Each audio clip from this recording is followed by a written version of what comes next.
Mike from around the world. Pastor Paul. There you are. How you doing? Okay, there you are. I got you. Bit of man. a technical difficulty here. Yeah, this happens. It's called PBT. We won't put any blame on you, and it could be the NSA or one of those guys. I don't know. Possibility. How you doing tonight? Oh, I'm blessed, Pastor Paul, getting my voice back. Yeah, good.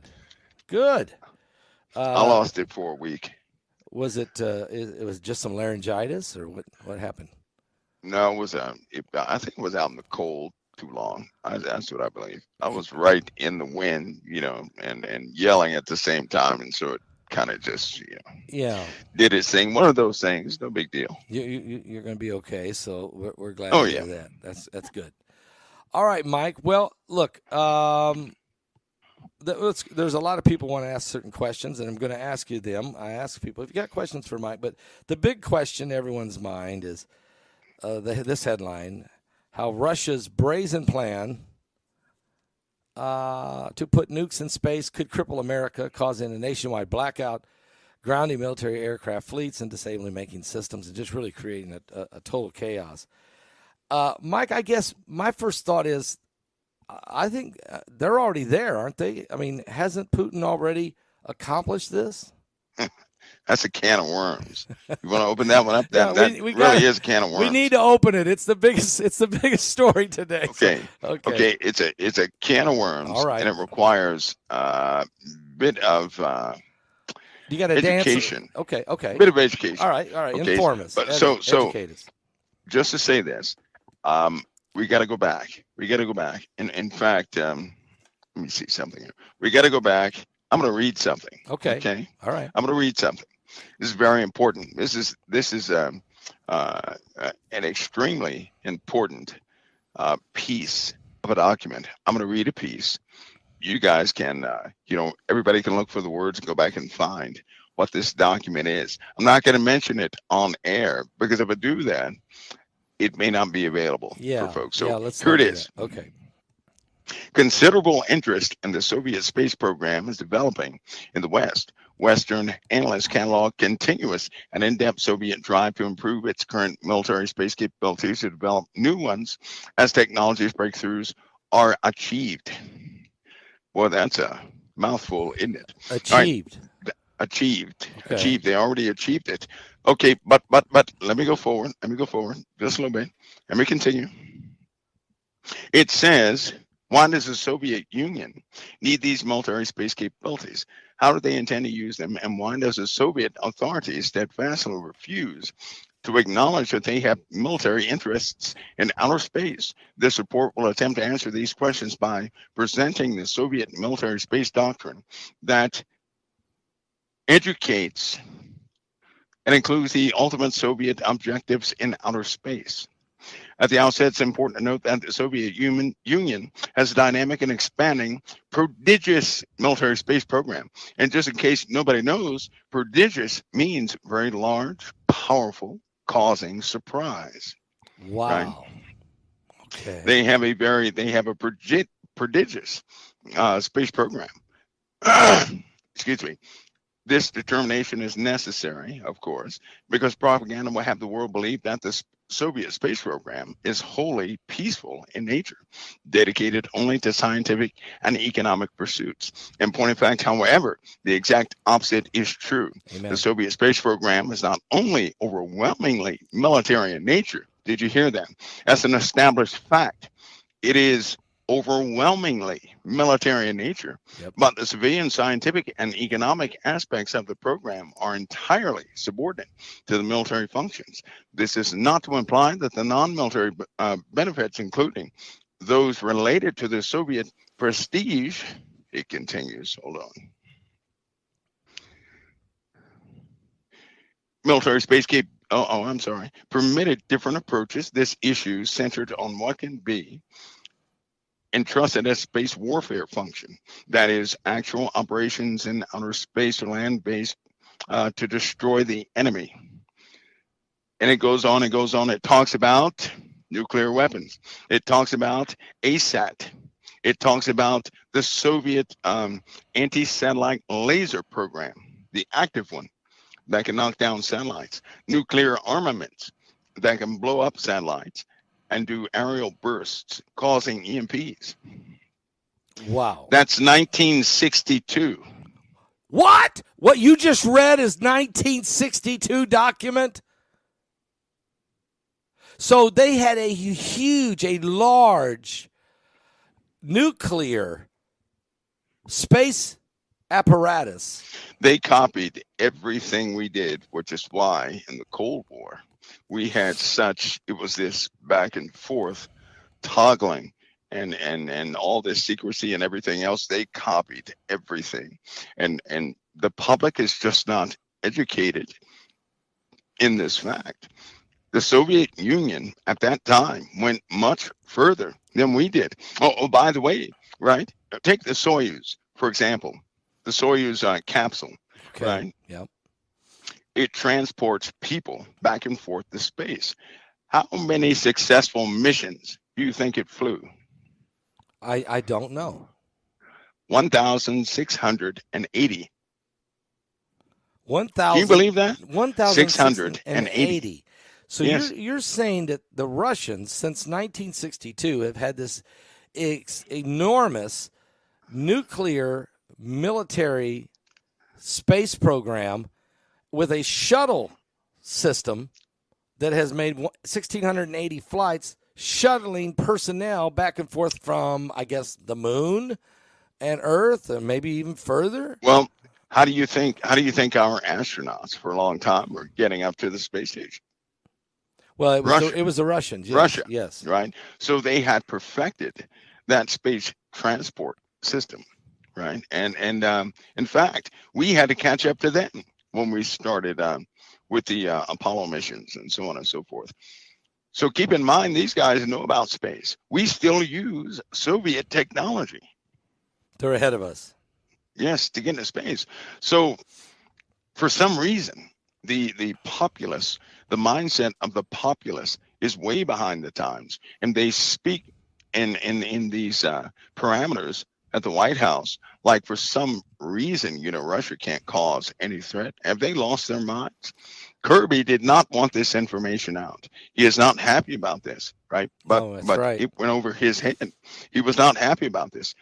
It came out because the public has a right to know what they're about to be involved with. Yeah, that's why it came out. It didn't come out because there could be a problem. No. It came out because the people are going to have to deal with these consequences, and they're going to have to deal with them soon. So the House Intelligence Committee Chairman, Congressman Mike Turner of Ohio, said it's time to let the cat out of the bag, because the public has got to know what's going on, because the threat is so real.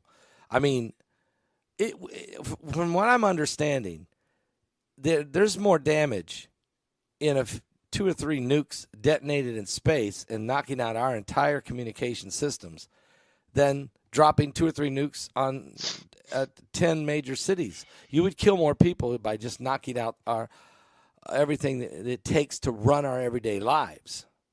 You're right. Think of this. And think of this. They had a specific type bomb with Hiroshima, right? Yes. What they have now is about 1,000 times greater. So you're not talking about a nuclear weapon vaporizing a state. You're talking about a nuclear weapon killing a country. Yes. Right? Yes. But they have bigger ones. They have ones that are called global killers. Global killers. Now imagine an aerial burst from a high megaton yield, right? Say like, I don't know, maybe 6,000 megatons or something like that. An aerial burst that would plunge the entire Earth in blackness. It would burn every single transformer, every single microchip, all integrated circuits. It would fuse wires, both aluminum, copper, silver plates, all that stuff would be fused. It would be no good. Not to mention, it would highly irradiate the upper atmospheres, causing the heat on Earth to increase about 32 degrees. That'd be a 32-degree heat increase. That would be with a radioactive mixture in the air. Everybody would be poison Yeah, pieces, people would be right? dying It'd like be sickness flies. all over the place. Right. It would be a long durational sickness. It would be suffering for years because you wouldn't die right away, right? You wouldn't do Right. that. You'd have radiation sickness for about, I'd say about 4 years, right? Before you started to pass away.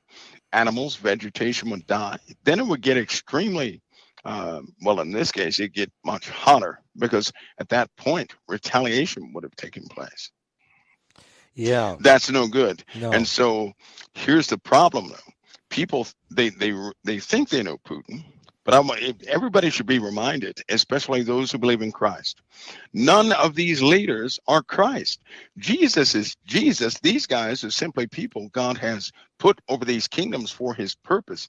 And according to the book of Revelation, he's going to give the beast time to rise. That's why nobody should, when Jesus says, when he says that nobody should have fear, don't be troubled. He's not telling us you're not going to get scared. He's saying don't act on your fear. Right. Don't Right. act on that fear. Don't act being troubled. Don't do that because he's doing it. Christ is, nobody can open the seals except him. He's doing it. He's and doing so he's it. telling us, don't worry about this. This is necessary. This is so- what I'm going to do. It's necessary. So these scriptures, the scriptures I read here, when Jesus says this, he said, "Take heed that you be not deceived, for many shall come in my name, saying, I'm Christ, and the time draweth near. Go ye not therefore after them. But when ye shall hear of wars and commotions, be not terrified, for these things must first come to pass, but the end is not by and by." That's right. And he even mentions fearful sights and great signs in the heavens. That's right. So he's saying it's going to get bad, but don't be afraid. Because, as you're saying, because Jesus is the one breaking the seals. That's right. And he says these things they have to come to pass. He's doing it as part of a process. It's not out of control. It's part of a process. That's what it is. It's just like when the Assyrian was used to attack, when they attacked Israel. Can you imagine the look on their faces? But it was part of God's process, right? When they were sent into Egypt, it was part of God's process. Yes. When they were delivered out of Egypt, it was part of God's process. When they were exiled into Babylon, part of God's process. All these things are part of God's deliverance process because he promised us a victory that all of us would be delivered, right? Who held fast to his name. Amen. We would be delivered. And it's all part of his process. Plus, we know we have brothers and sisters out there that will not wake up. They won't yield. No. They won't give an inch until they see something. And unfortunately for them, well, their day is, the alarm clock is about to go off. They're going to see something. There's no doubt. But for everybody else, the Lord tells us, hey, stay in forward motion, stay in operation mode, continue to carry my gospel. Right? Amen. Don't be afraid. Don't act on your fear. Don't go bury your head in the sand. Just keep going. Keep Operate pushing. by my instruction. Amen. You'll be okay. So these things have to happen. Can you imagine the people in World War I, World War II, the Korean Wars, right? All the Gulf Wars, they probably thought the same thing. We're still here. We're still going. Some did not make it. Right? Many heathens were destroyed in those battles. Why? Because they were war hungry. They wanted to fight. And so that's what the Lord gave them. But it's part of his process. And every single time, what do we have afterward? Peace. We had peace and prosperity. Everybody moved forward. We learned new value systems. Many breakthroughs took place after these wars. So God knows what he's doing. Amen. Christ Amen. is going to do what he's instructed to do. We're okay. We're going to see these things, right? A lot of people are going to get frightened, but don't act on the fear. No. He said, you don't have to act on the fear. He hasn't given us the spirit of fear. That's right. But don't adopt it. But people who don't know their God, the people who know their God will do mighty exploits and teach others. Okay. Many Christians, and we're not even going to talk to the unbelievers yet for a minute, just to the Christians first. They don't know what prophecy says is coming. They haven't been taught. They don't know. And so they are absolutely paranoid and paralyzed of the events that are coming up on the earth. It is our job to inform. Mike, wouldn't you agree? It's our job to sound the alarm. That's right. It is. We're watchmen on the wall. We've got to warn the people of what's coming so they can prepare for battle. That's right. That's right. It is. Because I'll tell you what is, you talk about turning spiritual. Watch what happens in Washington in the next 3 weeks. right? We're not out of February yet. No. They're about to have a meltdown in the White House. Just watch what happens. These guys are at each other's throats, big time, right? And if people are not careful, they're going to be drug into it at the wrong time. Because when this stuff starts to happen, hopefully nobody is operating under any delusions or any imaginative things. Because when this stuff starts to happen, it's going to get really nasty. There's going to be it will begin to escalate beyond the control of anybody. And all this nuclear passport, we talked on your show many years ago. And I made a statement. I said, at some point, people are going to start talking about nuclear, right? And I said, when that time comes, it's going to be real. It's not going to be false. It's not going to be like any other time before it. It's going to be real. And then the unthinkable will take place. The unthinkable most certainly will take place. They know Putin has launch capabilities from space. They know he put them up there, right? So let me give you a scenario. Okay. Suppose he does not launch one of those. Okay.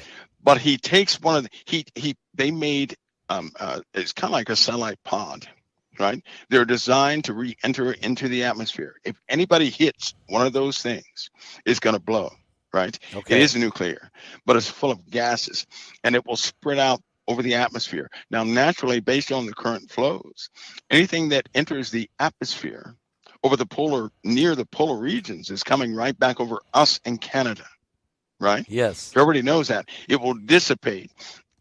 Though that gas will dissipate by the time it gets over, Russia, Siberia, those places. And he already knows what will happen, so his timing is going to be right. Well, guess what?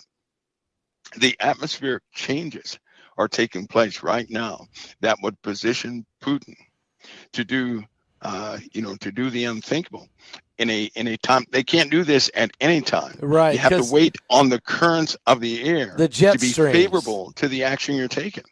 Right. And that's right. That's based on the season of a certain time and the Earth's rotation and the tilt and where the sun is, and they know the optimal time. That's right. And then that's right. If he's going to do it, he'll do it during that period of time. That's right. So are we close to that period of time now? Yeah, we're right there. We're about to enter into that. I believe the 25th of this month, we enter into a time when when all those high pressure systems will start to force the jet stream down a bit, and the low pressure forms. Oh, by the way, side note, they came up with a new name for a new category of hurricane. That's a side note. Anyway. Well, wait a minute. Because they're going to be rough.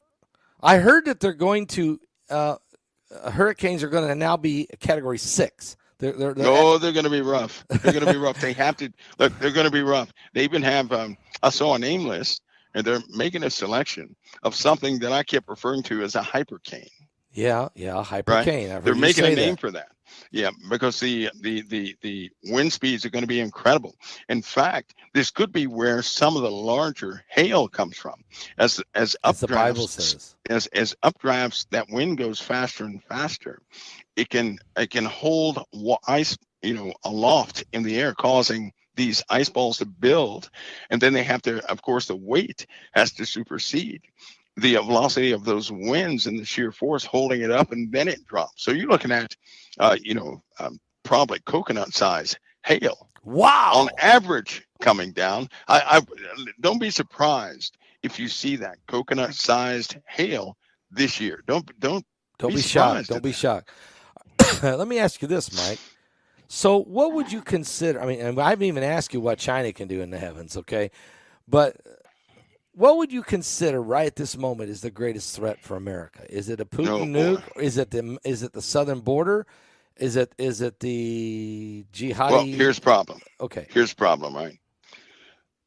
Putin and the nuclear option, Putin's not operating by himself. He's operating, and it's highly coordinated with China and the Middle East. Okay. He's not going to operate, nowhere isolated. It's not isolated. They have coordinated too many things right now. China is actively trying to, probe our systems. They're always going to say, no, we're not doing that. We're not doing that. These governments hire universities, right, and everything else to hack, to go in and sabotage things, right? Right. Anybody who needs that money, they're going to pay to go do it if they can do it without getting caught.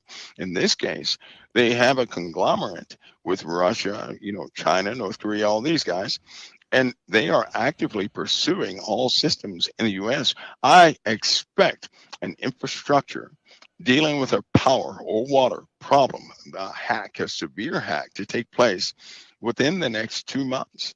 I expect that. Here in they America. almost did that last month. Here in America. They almost succeeded last month. Like poisoning the water succeeded. or knocking out a large Well, think of it this way. Power grid. We have nuclear power here, right?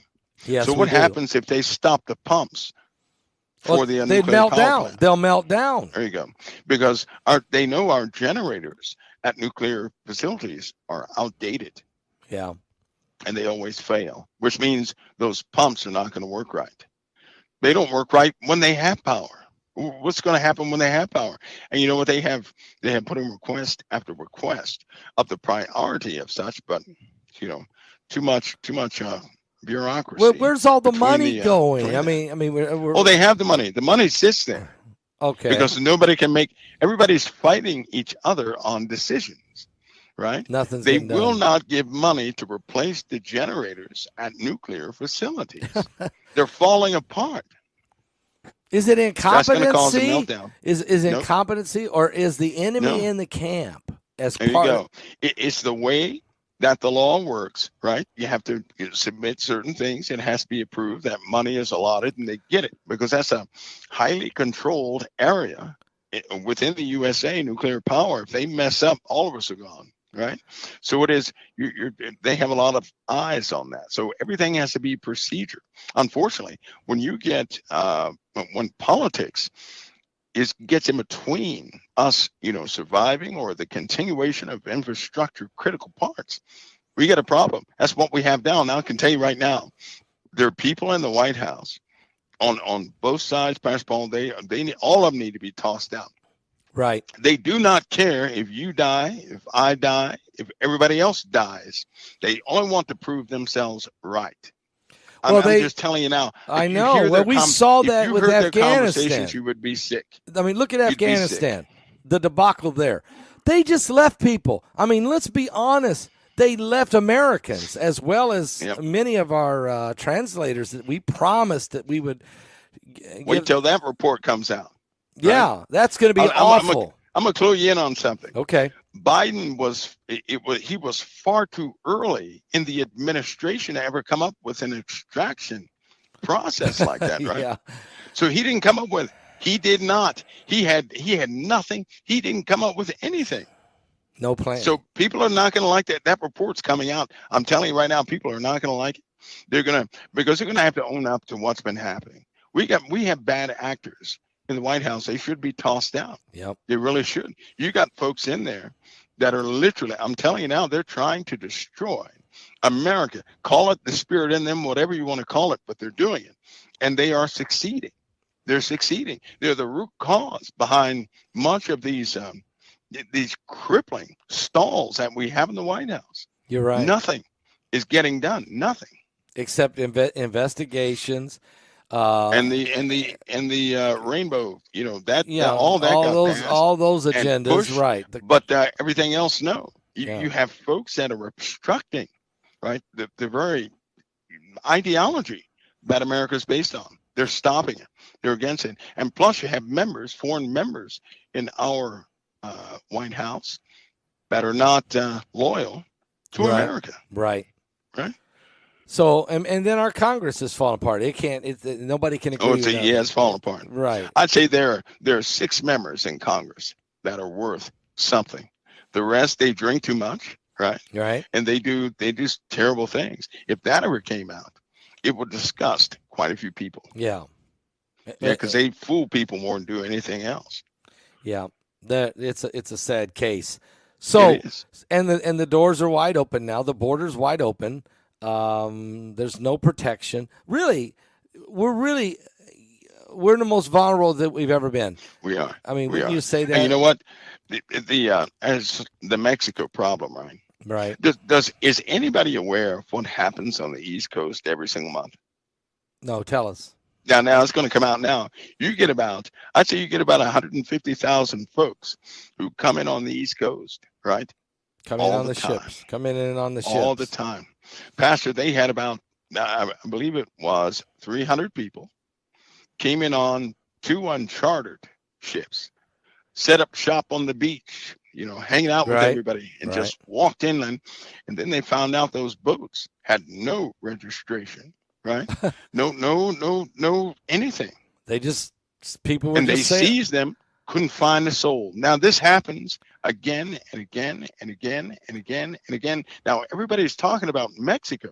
Nobody is stopping what's happening on the East Coast. No. You see the games they're playing? Yeah. And they're aware of this. What about coming down out of Canada into Detroit or into Same thing. There's no, except for if it weren't for Canada, right? We're probably already, compromised big time. But I think it would shock people if they saw what comes in on the East Coast. I think it would shock people. It really would shock people. I mean, I assumed that there's a few trickling in off boats. I was not aware that they're coming in by the hundreds. Tourists, if you saw a ship, right? Yeah. Come in near port, all of a sudden a bunch of people come up on the beach, with towels and a bunch of junk, and they just stay there on the beach. You're going to say, well, these folks are just, they're just drying off. They're going to go home in a little. You would never suspect. They're from a different country. Wow. You never suspect it because they're coming in, acting like they're just, having fun on the beach. Unbelievable. Now, So with this happening, that's a major problem. And now we've got this congressman saying, look, somebody's got to say we got to talk about Russia's capabilities here. What about China? I mean, obviously they're in the heavens as well, and we are too. I mean, do we have any ability to defend ourselves? I mean, the space force that was created under Trump. I mean, what's going on here? Well, going back to Air Force Command, right? Air Force Command had a very hard job. They've been getting a lot of practice. Anything that was about to re-enter the Earth's atmosphere that was dangerous, like satellites and have certain fluids in them. But if they were to touch the atmosphere, it would kill half of the world. We have satellites up there like that. They would actually take these things out. Right.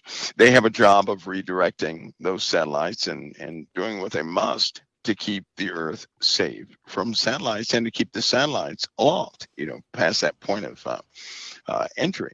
And so all that being handed to Space Command, it is a more massive, controlled operation than ever before. Somebody anticipated that we would have, because they knew back then we had a problem with Russia when Space Command was inferred. And when it was put together, we knew we had a problem. We knew that clock was ticking. We knew we had a problem. And so Space Command is active, right? Believe me, they're active. These guys are active, and they are on the job. If something happened, for example, some space-based EMP, there are methods to nullify certain effects of EMPs. Okay. Right. So we have some kind of countermeasure. There are also methods. The best method is anticipation, so that the defense umbrella works out there, right? Okay. So yes, they will never admit or give any specifics on that, because of course, if the public knows, so does the enemy. And we can't do that. But it does not mean that we're going to outgun Russia. To be honest with you, Russia has been at this longer than we have. Yeah. The scientists that made the breakthroughs in America came from Germany and Russia. Right. Okay, so we got a problem when it comes to space. But you have a lot of people out there who believe in a certain narrative, right? Right. And to be honest with you, some of that narrative has run away. And our bluff, somebody's bluff is going to be called, fairly quickly. Putin is at a point. He's near a point where it's going to be a make or break situation. Now, it is troubling because he can actually reach this point in April. In other words, with the war with Ukraine, he's going to reach a point where he's got to make a decision, continue, get more aggressive with NATO, or call it a day. Well, if you take Ukraine, even if you take the Ukraine out, Pascal, think about something. Okay. His main trouble was NATO. Yes, I know. Yes. NATO right now is doubling its forces. That's Yes. what NATO is doing. Okay, now what that does to Putin, it says, well, they're going to do what they want to do anyway. The reason he took the Ukraine in the first place is to stop the traffic from NATO, right? That's their doorway. If they hold that land, he's got no defense against the Western, folks here. Right. So he'll do anything and everything to keep them away. If they ever control that land, it's over for him. Yeah, so It's he over. has to keep It's over. that. That's do or die. And it really has nothing to do with the Ukrainian people. It's unfortunate. It's just location. That they're right in the middle of it, but they can't seem, they don't, well, some of them have been just absolutely brainwashed, but they can't see that he does not want NATO controlling everything he does. Because, well, let's go ahead and face it. Everything NATO is a part of, it's all about control, sharing resources, Right. and then somebody manages the sharing of those resources, right? He didn't want that. He didn't want that. He's going to fight that tooth and nail, right? And the people don't want that. The Russian people, they don't want that. Yeah. So he's going to have to make a move, because whether he likes it or not, there's been a massive military strategic move by NATO that has taken place, and he has to counter that, right? His deadline is coming up. If he does not counter what's happening at least by April, Russia's going to be, it's going to be lost as far as its, that corridor. Are you concerned? Being, are you concerned held. about the Iranians and the Chinese jumping in this thing? They are going to jump in, and they're in it. They are in it. Okay. Well, they found out Iran is sneaky. Iran has been gathering intel on the ships that are in the Middle East. They passed this information on to the Houthis. The Houthis then attacked those ships because they were being fed direct intel by Iran. Yep. Okay. Same thing with Israel. They were giving direct info to Hamas. Iran was giving intel to Hamas, and Hamas would then act on those targets, sneaking missiles, and they're doing the same thing to Hezbollah. So we have a unified effort to take down Israel indirectly. Yes. Right? Yes. It's going to change to a direct activity here. Well, I mean, look at every day Hezbollah's firing rockets and killing Jews across the border every day, and Israel That's has. right. And then you have the buildup over on the other side of the Golan Heights between the Syrians, the Iranians, and the Russians. I mean, they're just building. And then you got, Jordan goes to the White House and basically says, this war in Hamas, this war with Hamas in Gaza has got to stop now. And then he said, under everything. He basically just told Biden, this is the way it's going to be. No Arabs are going to, he goes, there is going to be a two-state. He flat out just said, this is how it's going to be. There won't be any of us Arab nations agree unless Palestine gets a state. So isn't that really part of the whole deal here? Well, yeah, that's what they should have sent him back on the first plane with one engine. You don't trust him. They should have sent him back on those planes where the doors are coming off or something. No, I don't trust him, no. Because he's loyal to Allah. Yes, he is. He's loyal to Allah. And at the end of the day, he's going to be loyal to his faith. Right. He didn't belong in this country. He has no say in this country. He could have made a phone call. I'm not. I know what you're saying. Sometimes you wouldn't let somebody in if you had precious people in your household. Yeah. Right. Yeah. So you wouldn't let someone who likes to burn people up in your door. No, you wouldn't do that. You can't let that spirit in. And I guess I'm being that way because the U.S. has this open door policy to all sorts of spirits. And unknowingly, that spirit jumps off into people because people always adopt something right? Right. We have people in the White House that speak against people, right, and Right. Israel. But then when they speak and people hear it, the folks will say, "Oh, yeah, that's right." Right. So don't let them come over here. Don't let them come and No, you spread don't. that doctrine. If they cannot honor the ideology of America, then they can stay home. If I wouldn't let a soul in my house who said I hate Christ, well, you're not stepping No, you foot can't in. come You're into not my going house. across that threshold. No, it's not going to happen. You're not bringing that spirit into my home. No way. And we have to. We have become almost like a harlot because we allow anybody in the door so long as they pay enough. Yep, Right. You're right. And they don't even have to pay the anymore. Downfall. They don't even have to pay now. We'll pay them to come in. Oh my! Okay, yeah, that's bad. All right, let me ask you this, Mike. Tucker Carlson goes to Russia and has this interview with Putin, which I found puzzling in a way. I understand what he's doing. He wanted to interview Putin when he worked for Fox, and they wouldn't let him. So now he's saying, nobody owns me now. I'm going to do what I want to do and try to get the story. But do you think Putin was using Tucker because it was unbelievable. I watched the interview, how Putin explained history. Once again, he explained that there's a monument in Kiev that's been there for almost 1,000 years that proves it, and that Peter the Great, and this is the Russian. So was he using Tucker Carlson to spread his own propaganda? Did Tucker walk into this? That's a KGB ideology, by the way. Okay. Putin honors Russia, right? That's what he honors. He honors the Soviet Union. And so what you were hearing by Tucker was history of the Soviet Union. And essentially, KGB is what he grew up with, is what he's loyal to. He takes his pledge every year. So he's still loyal to those practices. And Tucker Carlson, well, he's just in his own way surviving. He may not know, but Putin is extremely smart. That guy is smart. I know he's devoted. He's devoted to what he's doing. He's smart. Highly devoted. He's been doing it for a long time. And, he made a comment about Biden. He said, well, I'd rather have Biden, than Trump. He knows what he's doing. He knows what he's doing. Because he knows that people the folks that do not like what's happening in the Ukraine, right? Yep. They say, well, we don't like Putin. So Putin comes out and says, well, I like Biden. Well, of course, the people that don't like him are going to say, well, I can't like who he likes. So let's go get Trump. Yeah, right. Putin knows exactly what he's playing doing. it. He's playing it. He knows.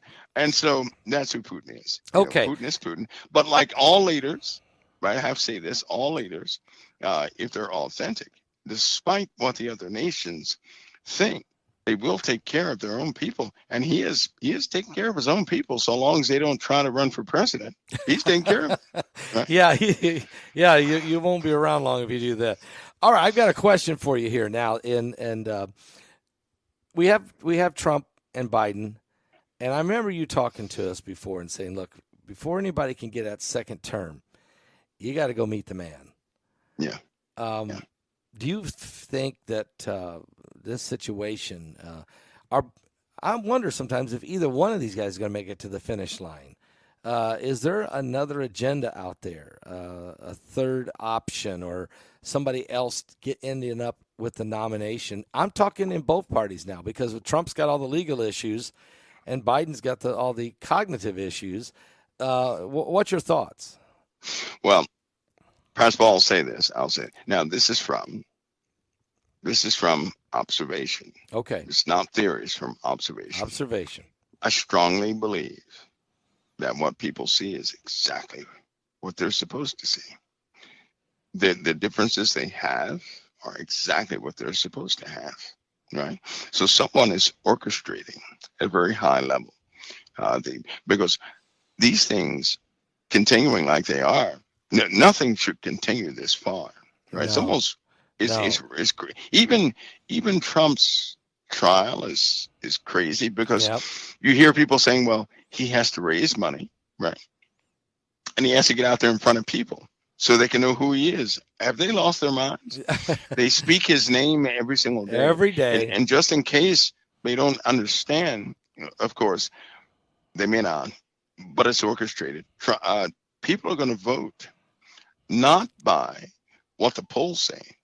They're going to vote based on what they truly want. Right. And just in case nobody has noticed, when you get to know somebody in this world, you have very little interest in knowing somebody else. It's very difficult to keep the trust of a person these days. So when people find someone, it's very difficult to have them change to somebody else. They already know this. Right. They already know. That's right. They already know this.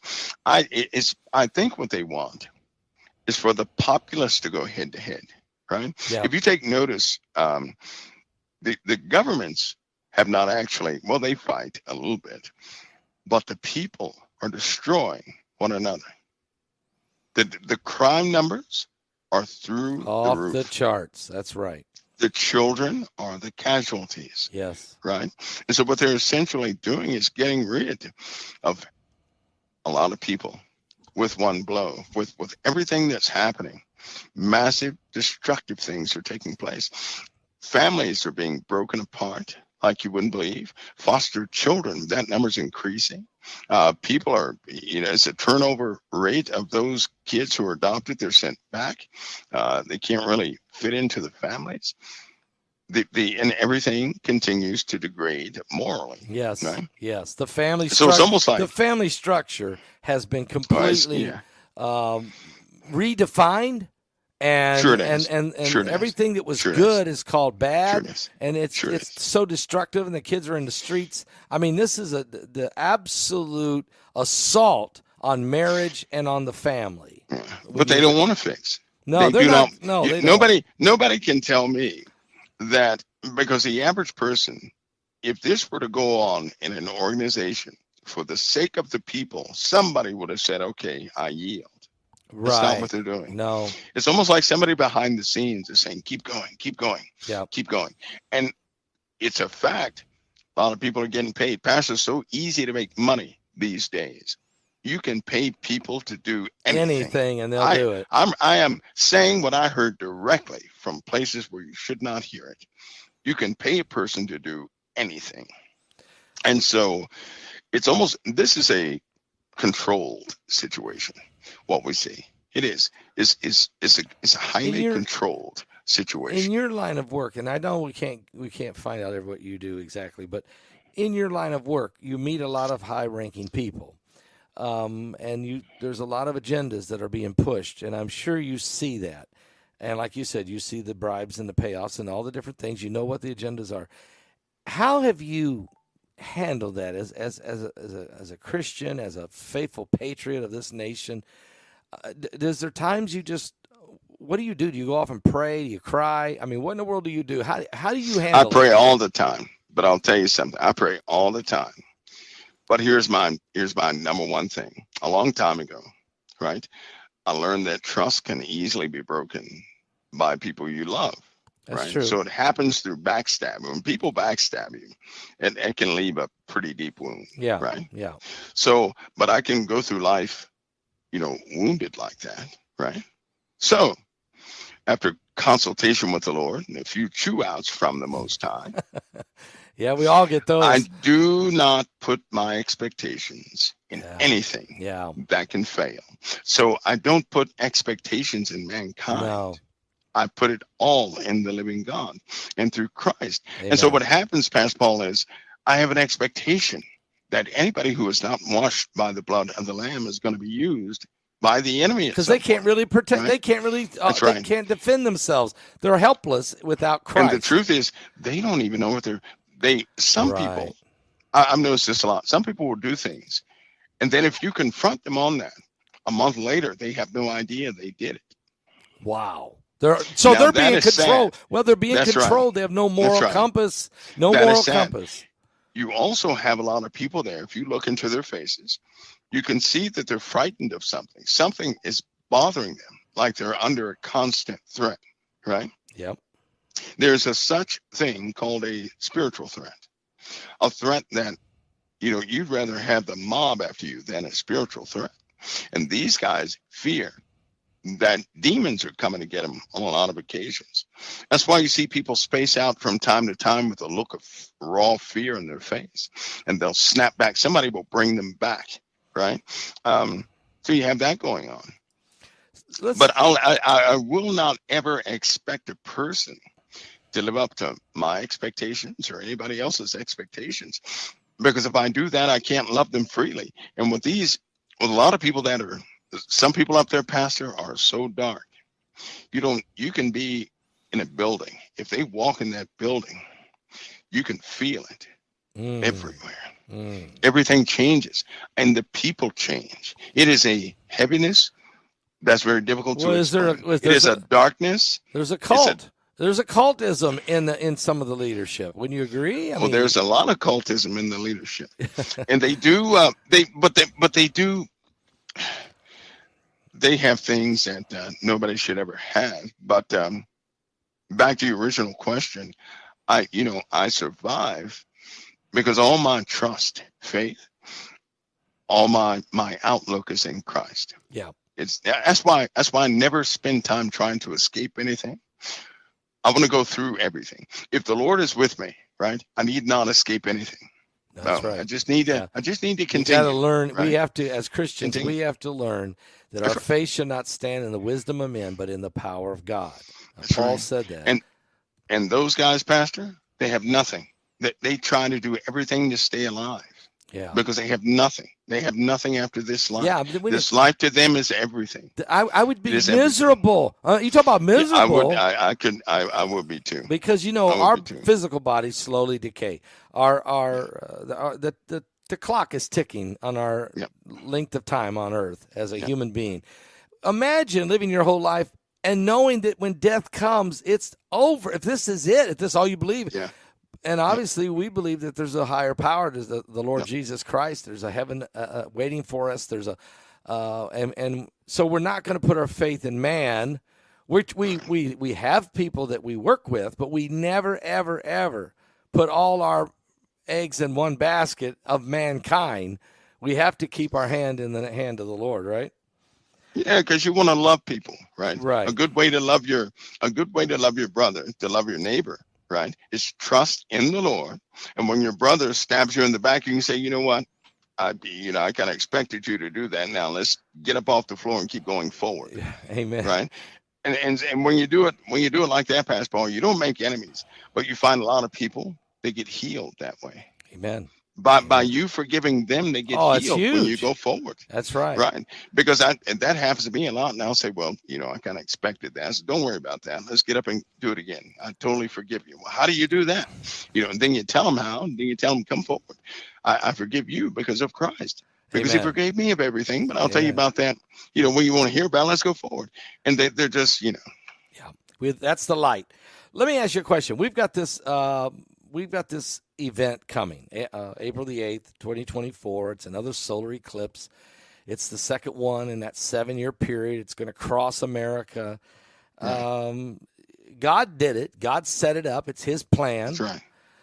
Is there something there? I mean, I've went back and looked historically what happens sometimes with eclipses, and sometimes there is some major events, especially earthquakes. The big ones that hit New Madrid were during the years of solar eclipses. And so here we are again. What's your thought on this one? Is God sending a message to America or to the world, or is there something? And don't have to be catastrophe, but I'm just wondering, what's your thoughts?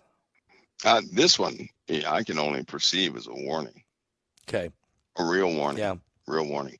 And there are always physical forces that act in very strange ways around eclipses. Always. Okay, that was one of the questions. That was one of the questions that people always. had. Is could you ask Mike, will this eclipse affect us physically, mentally, and spiritually? Yeah, the experts will say by way of your, anxiety or something like that.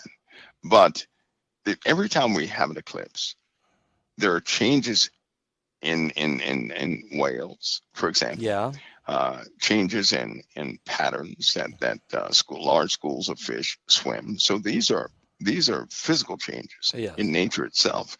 And so, of course, it's going to have a change. Anything that affects nature is going to affect us. And normally people they normally have some sort of an attitude issue around an eclipse, right? For example, every time we have an eclipse, right after the eclipse, people start talking about depression. Wow. Every single time they talk about depression, there are certain things people do after every single celestial event. People start doing very specific things, and it happens every single time. So a person can call that coincidence. I do not. I believe that these things are appointed. Well, full It's moon. part of God's calendar. Okay, the full moons, which God used the full moons, with all of the different, the calendar. The calendar's based on full moons, right? Then you have lunar eclipses and solar. And there's no question, just a full moon affects a lot of people. Absolutely. In psychology, Absolutely. Psychologically, I mean, the tides And are your bigger. neurons. The tides Your are bigger. neurons fire differently too. Yeah. Your neurons in your brain fire differently in your nervous system. They fire differently. The tides are bigger. Yep, Yep. So people with pacemakers Yep. tend to have issues on a full moon. Yeah. Right. And because the electrical values in the body physically change. And if some people have problems, whether they have schizophrenia or some other cognitive problem, it gets way worse for some reason. Amplified, yeah. It's also a known fact that the what people know as a Schumann resonance, right? Yeah, let's talk about that. It diminishes on a full moon. Talk about the Schumann resonance again. It diminishes, and it is one of the frequencies of, they call it the frequency of life. Something interesting about that frequency: they took a generator that generates that frequency, right? Okay. They took it into the ocean, a part of the ocean. They start pumping out this frequency, and they had all these tubes around it, right? Now we're talking about seawater. All of a sudden, something began to organize. Matter organizes with the Schumann resonance.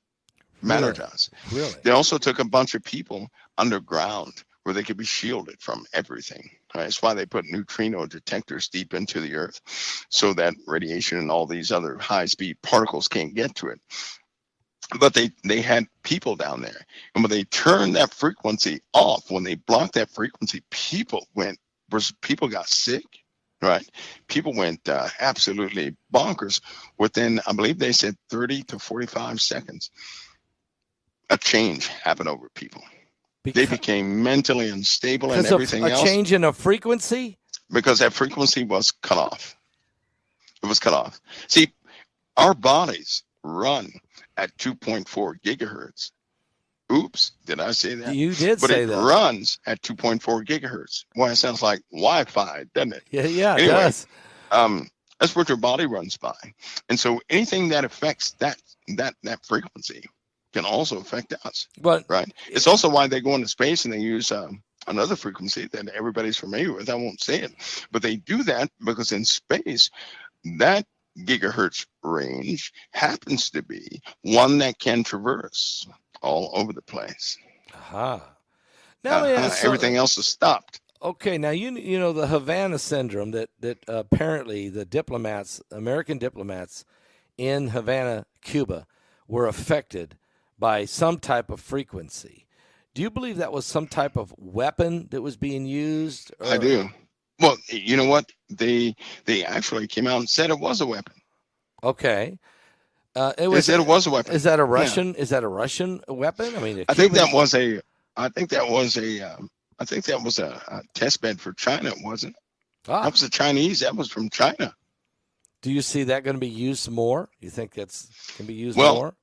That same weapon had a signature. It was a microwave. People recorded this because they record, radio signals, things like that. So they caught the signal, and it just so happens that Chinese fighters, their aircraft, they have a similar type of wave pattern on the front of their aircraft. Microwave shields. They're the only Air Force that has microwave shielding, which means if a bird gets, say about 900 feet in front of their aircraft, right, it's going to die. Because aircraft will not hit it. Because that shield, it's going to die. Yeah. Okay. That microwave. It's the same microwave for those who are maybe military minded. The Patriot system radar, those octagon dishes, that creates when that radar turns on, if any bird is in front of it, they're dead, right? that bird is going to hit the ground because that it transmits just for a second. That same type of power is being utilized in front of those aircraft. So they utilize the friction of the air, right, against that aircraft to generate power. Wow. So not only are they using microwaves, but these guys have figured out a way to harness the friction of the air against the aircraft, to harness that as power, to convert that into that microwave's strength. Some kind of kinetic energy way of harnessed it. Well, they're using it. Yeah, well, that's so 5G is here, and more G's are coming, I guess. 10G. Yeah. Okay. What is has there been a devastating effect on the human race now that we have 5G everywhere? I mean, we're all in the middle of 5G. I don't care what we do now. We're all inundated with 5G. You can have a phone. You don't have to have a phone. It don't matter. It's everywhere, isn't it? I know a lot of people, they may not go with this, but 2.4 gigahertz, right? Yeah. You double that. If you double that, if they stay away from 2.4 gigahertz, right, we're going to be better. Now, any type of short burst radio transmission can be harmful, depending on how close you are. For 5G technology, it takes a lot more power to transmit, that shorter wavelength, because you're talking about very tight radio waves, right? Okay. A lot of radio waves smashed into a single space. So anytime that passes through something, of course, whatever it passes through is going to be disturbed. It's something that we've had for a long time. We've been having effects from radio, right? Because, Pastor, everything is radiation. Radio waves, that's radiation. Radiation, right? Yes. It is. And so the more you have, the more radiation you're going to have. Now, it takes a long time for it to accumulate, yes. But as we become more and more dependent upon these things, we're going to have more and more, transmitters. And that's going to be a problem. And so they're going to have to actually have areas where 5G, where people can avoid 5G altogether. Right now, they even have an offset signal they have to generate with 5G. Do you know that? If they don't send that signal with the 5G, that helps to diminish the effects upon the human body, everybody would be irritated. But biggest thing, have you noticed that the world is more irritated now than before we had 5G? So that's one of the effects of radio waves, is that it can cause an irritation by way of your attitude, by way of how you feel. This is a real issue. Before they turn this on, we can actually resolve problems. Nobody's resolving problems now. Everybody is so aggressive in what they want, right? Yes. They're either highly aggressive or they just turn their back on things. And so just imagine as it continues to grow, because we have more and more machines that need it, it's going to become very difficult to function. Maybe that's why the Bible says those who have the mark of the beast, those who are in the beast kingdom, have no rest day or night. Right. They don't sleep day or night. They can't because rest. they can't. So and also they can't get back. They're damned. Okay, they're done for. Yeah, so there has to be something to that mark that is more than just. You did wrong. There's more to it than that. It's mind controlling, isn't it? Soul controlling, I think. Well, you know what, Pastor? If I were to give up, a lot of people are going to have decisions. They're going to have to really dig down hard in their faith and truly have a faith. Because if their faith comes down to, listen, you choose Christ or you choose the conveniences of earth, which one are you going to take? You cannot have both. A lot of people right now, at this very moment, they may have a difficult time choosing Christ. They may. They really may. Yes. They're going to have to work some things out and get it right. I guess that's why this escapist attitude, like a lot of people get scared because they don't want to be harmed. Right? They don't want to feel pain. They felt pain before. God knows that. He felt more pain than all of us. Right. But instead of running away from that, they ought to make a determination that, Lord, I'll follow you if it costs me everything. No matter what. I'm going to be faithful. They've got to make that determination for real, But if they don't do that, they're going to always bring up these conditions and say, well, what if? It's not like that. But what if this, and that's how alternative and hybrid gospels come about. God knows we don't need any more of those. No. But these things are out there. And this is a good time when everything is starting to go haywire to make a determination, a commitment, because faith is a commitment. Faith is not some, just yes today, no tomorrow. Faith is a commitment, a lifestyle that you agree to. It's not forced upon anybody. But if you agree to live by faith in Christ Jesus, then live by faith in Christ Jesus all the way as best you can. Because when you do that, that's when we're complimented spiritually. And power is given to us spiritually. A lot of people right now find themselves powerless, Pastor Paul. They don't have that authority they thought they had. Yes. And it's not working out for them because they did not commit to it. God knows the intent of our hearts. He knows if we're serious or not. So, and this time we'll need it. One question more on this technology. Yes, sir. When you read the book of Revelation, you know that it talks about the mark of the beast, but it does talk about an image to the beast. And that this image can speak. It can make decisions, who lives and who dies. Do you feel that I used to think that was some kind of statue, but now I'm starting to think that image could appear on my phone and every phone in the world, and then when that appears to you. I was interviewed this week by a guy on some podcast show, and he was wearing virtual reality headset. Okay, and I said, so what are you doing? I couldn't help it. I said, what are you doing? He goes, you're in my meta world. You're in his space, yeah. Yeah, he put me in his meta world. And I said, well, how do you focus? How do you handle that? And he said, you just got to learn how to go into another reality.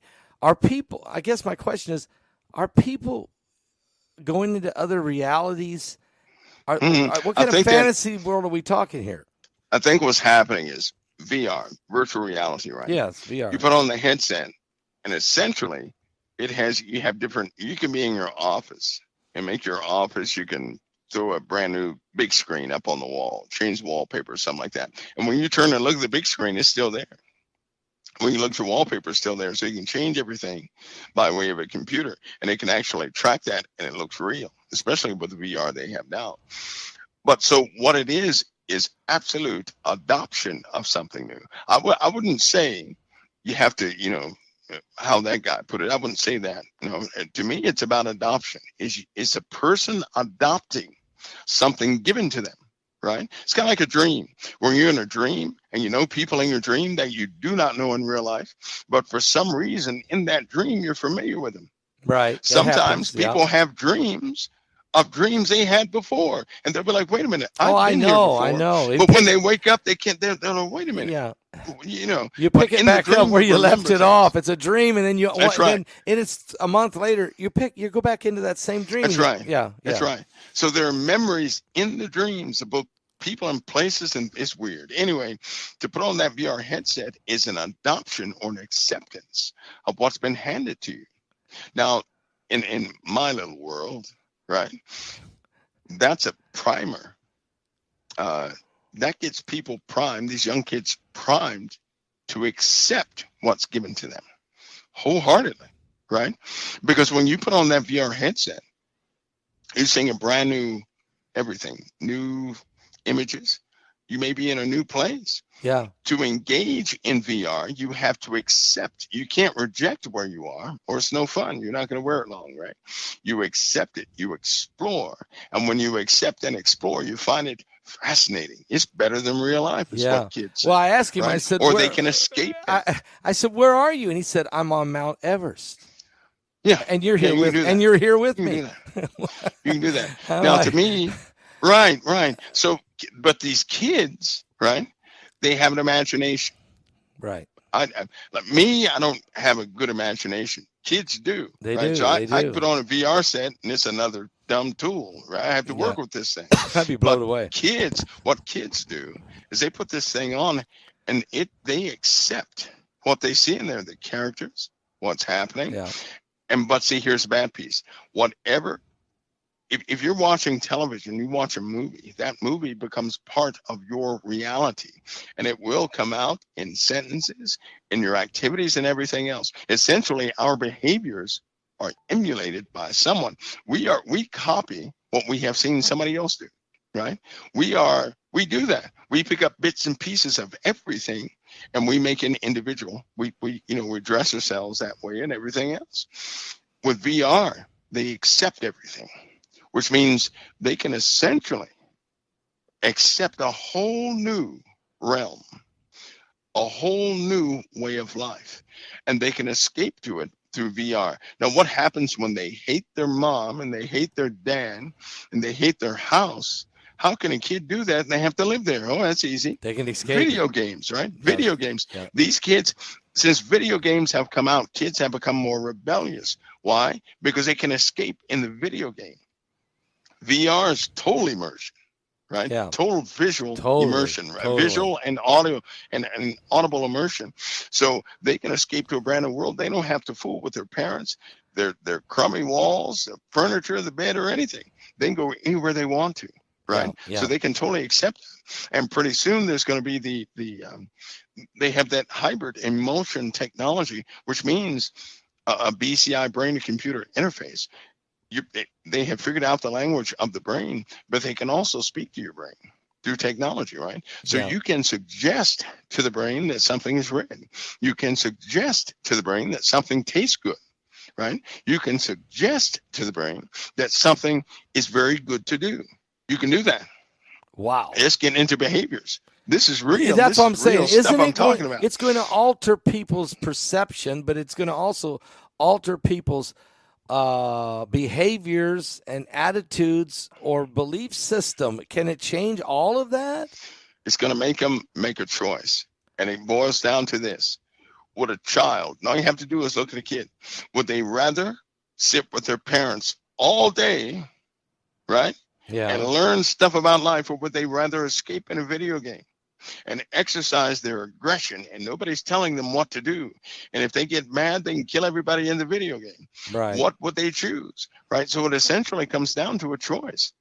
I think the mark of the beast is going to be a whole lot more than what people bargain for. Okay. Right. Okay. And they're going to essentially, can you imagine a way of life that's incomplete without technology?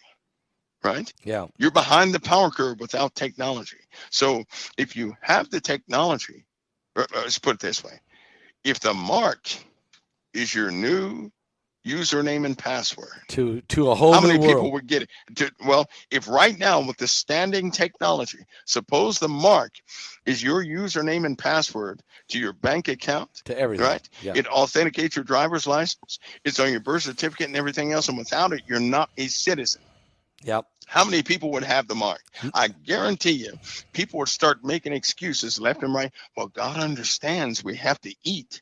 And so I didn't know it would get this bad, so let me go ahead and take it. Well, I'll tell you something. Yep. If that came down to that, if I ever had to take another oath, Pastor Paul, right, and cast or deny all other sovereigns, I'm not doing it, because I will not deny Christ Jesus. No matter what. I'm not doing it. Now that I have knowledge, I didn't have knowledge at first. Right. I do now. But now that you have knowledge.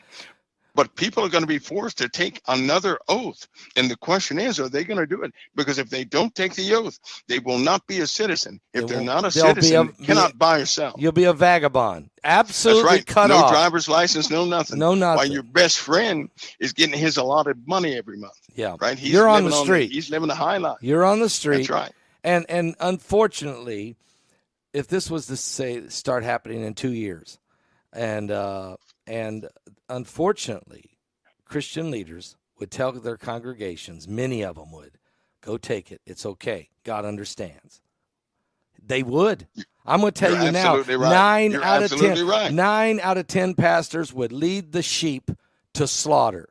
You're right. I'm not going to. And you're not. I promise you I won't. I don't care. Pastor Paul, that's so funny. Yeah. Because you know what? You know how right you are? Because I'll tell you something. They have already done that same thing with certain bills that have been passed in Washington, D.C. What? They wouldn't told their congregations, oh, it's okay. God understands this is acceptable. Right. You know what I'm talking about? Yeah, they've already done it. They've already done it. So they've already shown what they're going to be. Yep. They're changing God to suit their lifestyle so they can continue to prosper in whatever they're prospering in. My goodness. It's already happening. They're already you're primed right. for this. You're right. This is going to separate the men from the boys. And Yes, it will. and I mean, you got to get this in your head. Nobody wants to get to that point. We none want to see that day. But if we do, you better know what to say. You better know right where you stand. And the only way to know I ain't got a question about what I'm going to do. I already know what I'm going to do. But a lot of people don't know what they're going to do because they don't want to think about even ever having that challenge. They are, in their mind, they're gone. They're going to get away. They're going to die, or they're going to get raptured. Something's going to happen. They really don't believe that they're going to face it. Even when I just read it tonight, 4 or 5 times, that Jesus said, you're going to be tried. You're going to be tested to the point that, you'll be even, I mean, you can say what you want, but the red letters, when Jesus tells you this is going to happen and the end is not yet, for these other things have to happen, you can believe this. These things are going to happen in this book. It doesn't matter what anyone else says. What Jesus said, prophetically spoken to you in the Bible, believe me, it's going to come to pass. I don't know if I'm alive when it happens, but I already got my mind made up what I got to do. And I think every Christian's got to get there, or you're not going to make it. You'll never make it until you get there. So completely out. It's not hard. When you give your life to Christ, you're just saying, I belong to Jesus, and I'm all right with that. I'm good with that. And I don't know what's going to happen. You don't know either, Mike. Neither one of us know when that's going to take place, but I promise you it's coming to this world. Yep. And Mike, you know what, Pastor Paul, if I got to go through it, so be it. Because so be you know what? Jesus is the only one. I know my own sin. Right. I'm not a denier of sin. And if not for Christ, he's the only one that died for me. That became a sacrifice for my dodo-ish sins, right? And through him, they're taken away? No, I will honor him if it costs me everything. That's right. I will, because he's the only one that ever did that for me. He's the only one that could do that for me. That way it's made, nobody can take it back. I talked to a Catholic priest who was a little boy in Romania in the Iron Curtain.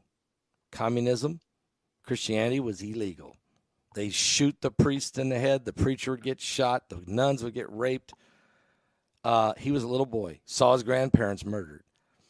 And they would have church in cellars of basements. And it didn't matter if they were Protestant or Catholic. If they could just find anybody that would share the word of God with them quietly in the basement, they got together and they would pray. They knew if they were caught, they would be executed, okay? Yet they knew that they loved Jesus, they loved the Lord, and they had their faith. They put their hands in the Lord. I don't think the American church understands, because when I start telling them that you may have to have that kind of faith, they immediately say I'm wrong, and they give me 50 reasons. I already talked to people who've been there. I've already talked to people who've already done it, and they're happening in North Korea and China and the women in Iran. It's happening now. What makes Americans think that, they're immune? It's coming. So people need to get right with God and get their heart right with the Lord. Mike, you have worked hard all night with a bad voice, and you didn't complain, but I got to let you go. I can't keep you here all night. I appreciate. Hope you'll be feeling better in a few days. Pastor Paul, it's an honor always. God bless you, brother. Thank you so much, brother. The honor's mine. Thank you. Get some honey and tea. You know what to do. I'll be good in a couple of days. Okay. It's getting there. It's getting better. God bless you. Thank you so much for candid conversation tonight. We really appreciate it. All right, Pastor Paul. God bless you. God bless.